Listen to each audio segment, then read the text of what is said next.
Welcome back to the channel. Welcome back to another episode of the Freshman 15 College Football Podcast. And last week we had some shocking upsets and fantastic finishes in college football. Meanwhile, the top two teams at large, that being Ohio State and Penn State, handled business in non-conference play.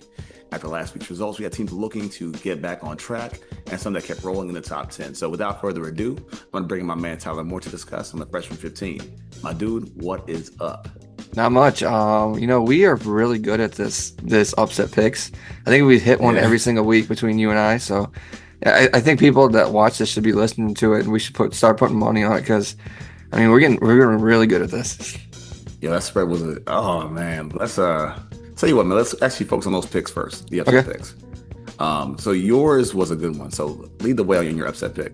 Yeah, so I picked Georgia Tech over Clemson, and it's one of those things where we said if they hung around just long enough that it was going to happen, and it did. Klubnik, he was wishy-washy like he has been all season. Mm-hmm. They're down at halftime. I think it was 14-0, and it's just one of those things. And they did come back. It was 13-0. Sorry, they did come back. And then they like you said, you let them hang around, and we talked about it. That Georgia Tech team is it had a lot of moxie to them, and then it was just the special teams errors by Clemson, interceptions and fumbles. It's just sloppy play like we've talked about, and then you throw in Haynes King in there, and he reminds me of like Tim Tebow. Like he's not going to be like this great NFL quarterback, but he's a great college quarterback, and he's fun to watch, and he's gonna test your will as a defender because he ran over a safety and everything for a touchdown. And like you said, you let him hang around just long enough, and they kick a 55-yarder to win that game. And now Clemson, they could be on the outside looking in pretty soon. So, going back to last week, my upset pick was Notre Dame losing to A&M, and this isn't part of the whole segment of who hurt themselves the most or not, because I think I'll take a more positive spin on that. Mm-hmm. But really, it's just a game with A&M, and the biggest concern I had, because we talked about the game of Miami, how they got pushed around on both sides in the trenches, offensive line, defensive line. It happened again, playing a lesser passer with Marcel Reed. The same problems came up, man, not pressuring the passer, letting him get deep. And Craver, man, who put on a show with 207 yards on 7 catches. That was a big part of the game, just explosive plays. And then, sure, they ran the ball better. I think that they did a good job with the combo of Jadarian Price and Jeremiah Love. And CJ Carr was actually more competent than we seen him in the prior week. So good for him. But I think the storyline kind of goes back to the defense in Notre Dame, but also just the crazy, weird decision to go for 2. Which didn't make any sense. Mm-hmm. I know you botched the operation the first time around, but it's college football. It's short. Just kick the field goal or the extra point, keep it moving, and it came back to bite them. So, and not only that, it's just again, it's so multi-layered with them. It's the defense not playing well. It's the penalties on the last drive. You had 2 penalties that kept drives going. Then you lose on 4th and 11. But again, it all goes back to just take the extra point at home. Like you're Notre Dame football, like take the W. And I think that's a big part with them is that there's no pressure. Even Freeman's talking about it. He was saying he doesn't have an answer.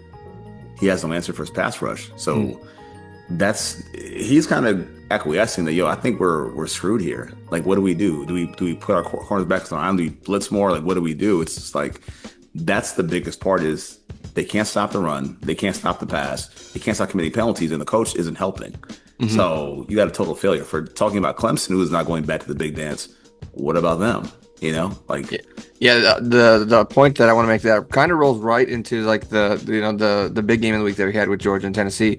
So we see a lot of this, that a lot of these teams, they're having trouble containing like the quarterback who can scramble. We see professional teams being able to do it really well. And to go off like this Notre Dame thing, like Reed is a very good scrambler. And then you look at the Georgia game, and Aguilar, in that first quarter, 14 of 14, 200 yards or whatever it was. And he was dicing them up, but it was a game of quarters, because then Kirby Smart, the defense clicked, and he was like 2 for 6 for 17 yards after that. And then they hit a couple big plays in the second half, but his scrambling ability was cut down, and that it's like Kirby Smart allowed his defense to adjust, and props for him for doing that, because at one point in time you're like, Tennessee's going to run away with this game. And like Gunnar Stockton, he's not this great quarterback. He's like Jalen Hurts. I'd say from the NFL, he's a one-read quarterback. If it's not there, he's taken off. They did a good job at containing him, but when they needed to the most, they didn't. But their defense was able to adjust to what Aguilar was doing in that game. But we see that like all the way across the board is that these teams are having trouble containing these quarterbacks who are able to move like there's a zone, but they come out of like their shell and then they're not able to adjust to it. But Kirby Smart was able to do it with Aguilar. But as the season goes on, it's gonna be a little bit different.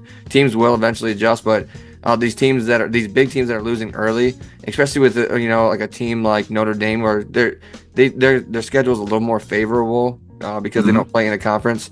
They might be able to swing themselves back into it, but it might be a little bit hard. But yeah, it's like these non-conference games and conference games that they're losing early really is really going to hurt and bite them in the butt in the end. It hurts, man. And I think for them, they've just kind of forgotten how, talking about Notre Dame, they've forgotten how to close games. And that's been a big factor in them and Clemson also. It's a lot of it is forgetting how to close these games down the stretch. And it's with them, they're a bit different now as far as the Georgia game in that sense. I'll give a lot of credit to Kirby Smart because down 21-7, the call to go for it on 4th and 3 from his own, like close to midfield or whatever. Yeah, that was a big call in the game. And you connect with Zachariah Branch, you get the first down, and you then go back later to Zachariah Branch again, who it's different, man. When I look at Georgia from last year, the one thing I said that they have speed on the outside, but they don't have consistency. They don't have hands. And no slight to Arian Smith. I mean, that was just his problem with the drops. Having a guy like Branch who can move around, that can play all types, he can play on all levels, and he's reliable and consistent, now it changes the dynamic for them. Now they have a guy to go to in that sense. Mm-hmm. And really for Tennessee, and to kind of look at Tennessee even more like sternly, losing the game is going to hurt them. Like, it's not going to hurt them in the conference overall. They'll work their way back into it. I think they're a pretty good team. They'll be around. But you do leave kicking yourself because you had the game in the bag, man. Because when you had the fumble by Joshua Josephs, he forced the fumble. You get the ball, you're up 35-30. All you got to do is get a touchdown. The game's pretty much over from then. They don't. Georgia holds, they can kick a field goal. But then props to Gunnar Stockton. He goes down the field, boom, boom, boom, boom, boom. They tie the game, 2-point conversion to Branch, bam, overtime. And then in overtime, I think they had 1 yard of offense in overtime. Yeah, it was terrible. Yep. And next thing you know, they get the one long run down the red zone, deep red zone, all of a sudden touchdown.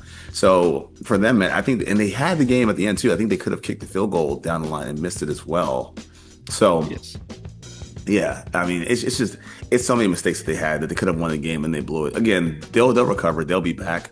But it's one of those, like, you had to have it over Georgia. Like, you had to kind of beat them to feel good about yourself. But either way, I think it was a game of the week.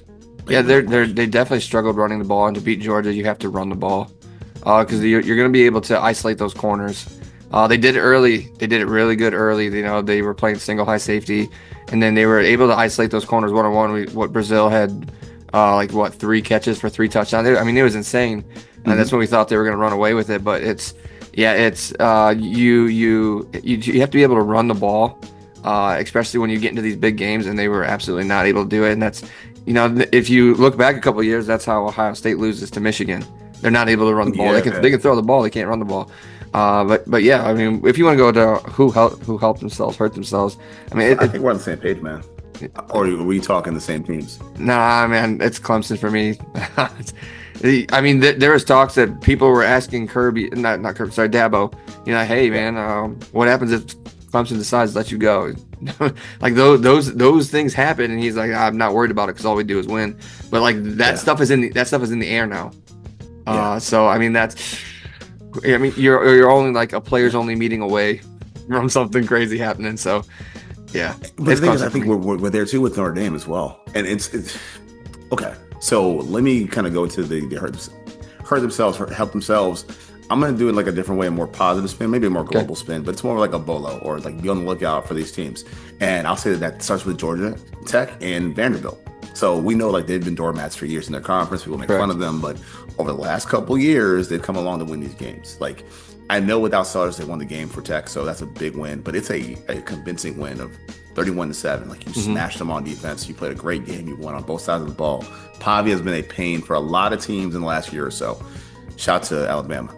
And then you look at Clemson. I mean, you called it with Georgia Tech, and they had the big win against Florida State last year. They beat Miami last year as well. Like these two teams have laid themselves out to be these giant killers out of nowhere in their conferences. Like they're just lurking in the shadows, man. They're both undefeated, so that's awesome for them. But they're just lurking in the shadows. The one thing I'll say is for Tech, in their case, they're going to kind of walk through this conference kind of unrivaled a little bit because they don't play a ranked team till Georgia, way at the end of the season. Yeah. So you could we see them in the title game? Like, could it happen? Yeah.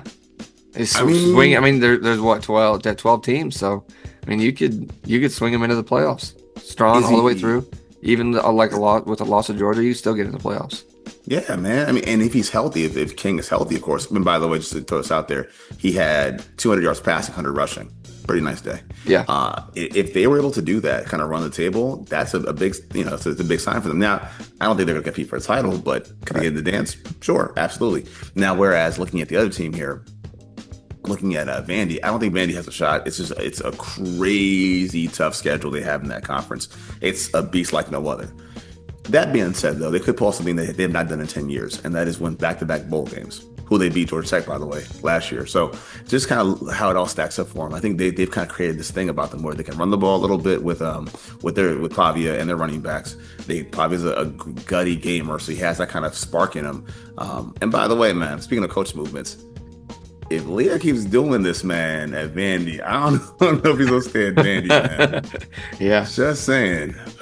So I think that a big thing for them as far as who helped themselves the most is Vandy and Tech. But just, again, a bolo for the conference. Like, look out for these teams because they're going to be a tough out. Yeah, it's nice when the conferences are kind of like equaled out when you're able to pay your players. So, I mean, it's been nice. It's been very, very fun to see how all this has played out because like on a week-to-week basis, sometimes you don't even know what's going to happen. So, yeah, like I would have picked Vanderbilt to do that to South Carolina. There's no way. No. Nah. And I think you make a great point too. We talked about it before in the past shows, but this money being spread across the board to everybody, it's kind of thinned out the top and it's kind of pushed up the bottom a little bit. So now teams are more stacked. They're kind of meeting in the middle. So these teams, like your Vanderbilts of the world, can compete with these teams. Kentucky's always been a tough out for a lot of teams as well, even against Georgia. So there you go. So now you're starting to kind of see it a little bit. It's a lot of fun, man. I'm kind of liking what I'm seeing. Now, going on to this week, who would be your spotlight on Saturday? Yeah, it's Indiana, Illinois. Neither of them have played like any big teams yet. I think Illinois' best team, they played as Western Michigan. They beat them 38-0. Indiana's coming off a game where they just won 73-0. But I clicked on the thing and to look at it, and let me get to this. So Illinois' quarterback. Calculator. What? The calculator. Yeah. So Altmaier, Illinois' quarterback, he has 709 yards passing this season, 8 touchdowns. Indiana's quarterback has 708 yards passing, 9 touchdowns. Running backs, 222 yards, 3 touchdowns. 217 yards, 1 touchdown. Top receivers, 289, 1. 299, 4. I mean, it's straight across the board. And like I said, they're playing in Bloomington. It's a 7:30 game. Like you don't ever see that. So I'm very excited for that, just for like that Big Ten conference play. But I really want to see how these teams would measure up because we know what Indiana did last year against some lesser opponents, and I want to see how in a big game situation how Curt Cignetti bounces back from what happened last year to him. But yeah, the one for me is Illinois versus Indiana. So okay. So by the way, when I went through like the schedule and stuff like that, I knew you would kind of like circle this one only because Big Ten showdown. Yeah, your neck of the woods, more or less. I know this was a game that's going to kind of tickle that fancy for you, but looking at these teams, also I want to kind of make this note. Looking at Illinois, like Dilemma really likes to run the ball. They're very run. Correct. As I look at Luke Altmaier, now in the 3rd year with the team, they're a bit more balanced, man, versus being like 70 run, 30% pass. It's about close to 40, like 40, like 45, 55. Like it's pretty like down the middle. Their receiver, their go-to guy is Hank Beatty, who's been all over the field. He's got like 15 yards a catch. He's almost eclipsed his whole total from last year in 2 games, or 3 games rather. Like he's their guy. The guys to look out for would be Gabe Jackas, the edge rusher for them, who's like a big time playmaker, and then the safety they have also. Now, I will say the one equalizer in this game, because this is actually my upset pick, believe it or not. Okay. I feel like Illinois does win the game. They're actually the dogs by like 7 points. Yes, they are. Although they're ranked number 9. Yeah. Go figure. But I think it has to do with the quarterback. People love Fernando Mendoza. He's like, I think slated to be like a late first round pick, big tall guy, strong arm. if I wanted to put my finger on the guy, I think he like a good kind of quarterback. Mm-hmm. Pocket guy, but has a really nice arm, like really good velocity. And last year, their go-to a lot playmaker. So it's going to be tight, man. I just think even though the quarterbacks are a lot better, they're more improved, it's a Big Ten showdown at night, and I expect just a fist fight, man. I think like 17-14. Like that's what we're Yeah, yeah, the old Big Ten kind of football game. Yeah, slobber knocker. Yeah. Yeah, man. I'm going with Illinois though, man. I think Illinois pulled out the upset, but I think it's gonna be a really, really close game. I think it'll be so close that something wonky is gonna happen. Either a blown call, fumble, something was gonna change the game, man. But I'm gonna go with the Fighting Illini in this game. Yep. So my upset pick. Who did I? Oh, yeah. I ended up picking South Carolina to win. Can't remember who they're playing. Who are they playing? Dang it. This week? Yeah, South Carolina. They're playing. Let me bring it up. I don't remember who it was. Beat down? I had light this week. No, South Carolina was playing. I just seen it. Where'd it go? Missouri. Yeah, Missouri hasn't played anybody. Yeah, that's who it was. Sorry, I'm sorry to delay that podcast a little bit like that, but it's Missouri, South Carolina. I don't see Sellers having two bad games. I think Beamer will bounce them back, and like I said, Missouri hasn't really played anybody. They're sitting there at 23, and that South Carolina team is gonna have a bad taste in its mouth, and I think they're gonna come out and punch them in the face, and that'd be my upset pick for that one for sure. And it's a good call because I would excuse that the fact that you lost your quarterback in the middle of the game, losing at home, would be a bit excusable because they dropped all the way out of the rankings. And they're not ranked right now, are they? They're not. Nope. Yeah, I think that's a bit overzealous by the committee, man. I think you're actually setting up Missouri to lose by that because you're putting them against a conference opponent who I think is a better team anyway. Yes, correct. So, yeah, that's kind of the game I focus on. That's a good, nice call. Now, Saturday Spotlight. Early game, man, 12 o'clock, and that is Utah and Texas Tech. 16-17, right? Yeah, man. And it's like right down the middle, but I do think the difference is that if you look at both teams, Utah's going to be consistent. They're going to be strong up front. They're going to run the football with their quarterback, who is like Cam Rising. The quarterback is the leading rusher and the leading passer for their team. Mm-hmm. That is Devin Dampier. Now, the other part about this is for Texas Tech, they spent that money. Yeah, they spent a lot of money in the offseason, and because of such, they've kind of remastered their defense. Oh, lost the earpiece there. But they remastered their defense, so they have all new defense. They have size. I think every player on that D line is a transfer player. All of them. One of them coming from Georgia Tech, that being Romello Height, long body dude, very, very long arms, can get to the quarterback. They paid a lot of money to have him, but well deserved. And I know they haven't played anybody, but they've allowed 14 points in the first two games each. So they're a much better defense on that side. The quarterback's pretty solid. I mean, he's doing pretty well also. The one thing about Utah is they're going to run the ball. They got four guys that have over 100 yards rushing already, including the tight end. So I just think they're going to run the ball. In this game, it's going to be a close game to watch, but I do think if it gets to the point where they're having to play catch up with Texas Tech's offense, that's going to seal it, man. But it's going to be a crazy, crazy crowd in Salt Lake City. So I'm going for the Saturday Spotlight. Give me Texas Tech, and they're going to win in a somewhat shootout. Let's say 27-24. Yeah, that's a good one. Yeah, it's good that you pointed out the Utah, how they'd like to run the ball. They go like Stanford. They're going like the Stanford route. Just turn around, hand the rock off to your bell cows, and let that happen for you. But yeah, that's a good one. I think the other good one is Auburn, Oklahoma. That's the other one. That's a 3:30 game. I didn't want to take that one because I've already picked Oklahoma once this year, but I believe Auburn's been talking quite a bit of trash on Oklahoma, so that could be a slobber knocker there, and I think they're playing in Oklahoma, so in Norman that could be a dandy there. I think they run them. I do. I think so. From what I understand, I think. If I'm correct, the quarterback from Auburn is a transfer from Stanford last year. And playing against that defense, man, in Norman is tough. I think they run them. I think they run their pockets. I think that game is... I see Oklahoma winning by like 10 points. And people are catching fire. And by the way, I had to make this point last segment. But as far as teams go, like with Illinois is seen as that Indiana of last year. Yeah, correct. So I just do think like them, for example. I think like Oklahoma had a rough year last year, like a rocky year, and I think even them just trying to kind of bounce back a little bit too. Just how they handled Michigan, I just think there's no way that Auburn goes into Oklahoma wins that game. I just don't see it. All right. Yeah. That was the conference match. So would you say that if Oklahoma wins this game handily, like you think they will, that they're the class of the SEC?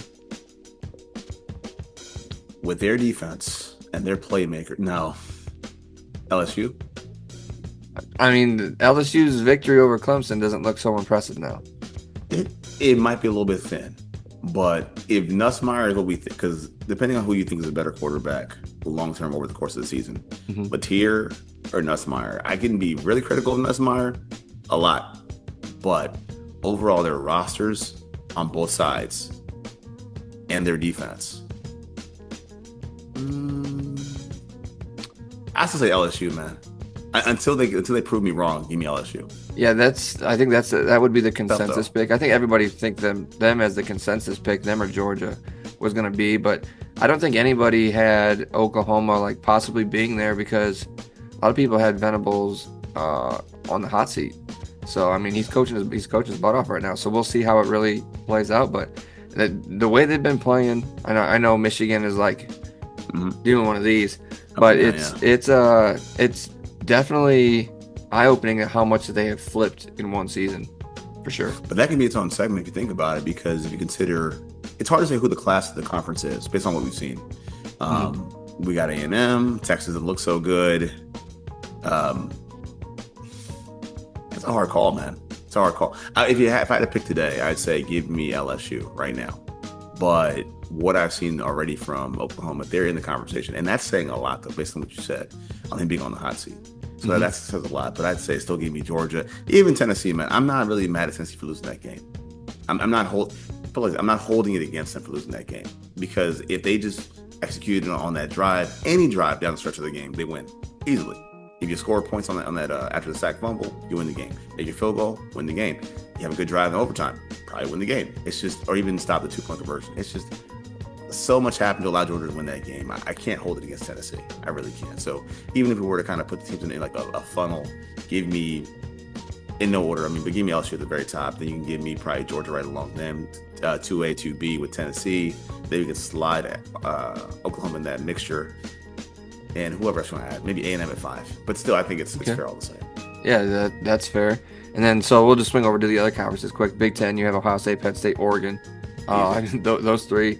And then you have the ACC. You have Florida State. Oh, let's go back for a second. Big Ten. We got to talk about the other two teams now. Got to talk about Illinois. Got to talk about Indiana. Got to be fair. Yeah, but okay.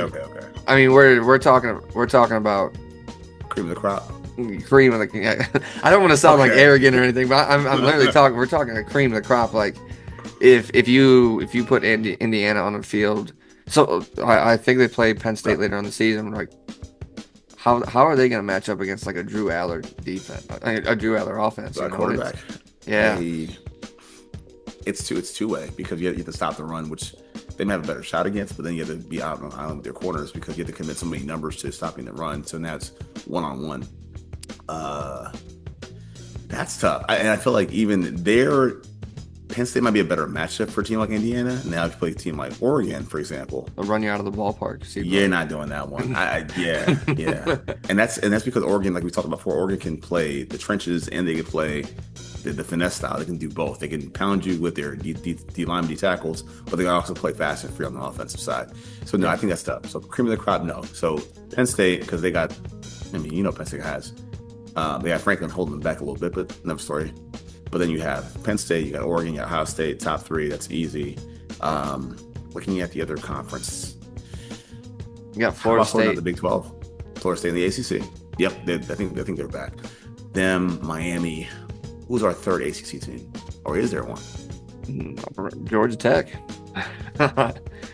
Yeah, it could very well be them. Clemson probably will hang around by default because of the conference itself, but it's like fourth or fifth. I believe Cal is undefeated. Don't know how strong that is or not, but I'm just saying that's also a thing.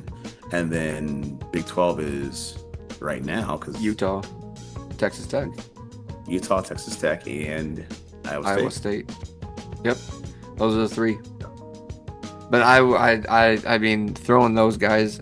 So if you fast forward to November, end of November, December, and you're throwing those guys into like the college football playoffs, I'm looking forward to like I'm looking into like the playoff future here. I think you're giving them like the Arizona State treatment and the Boise State treatment. Like they don't stack up against the big boys still. They'll probably get ran. Yeah, they'll probably get ran. But that's pretty much it, man. You know.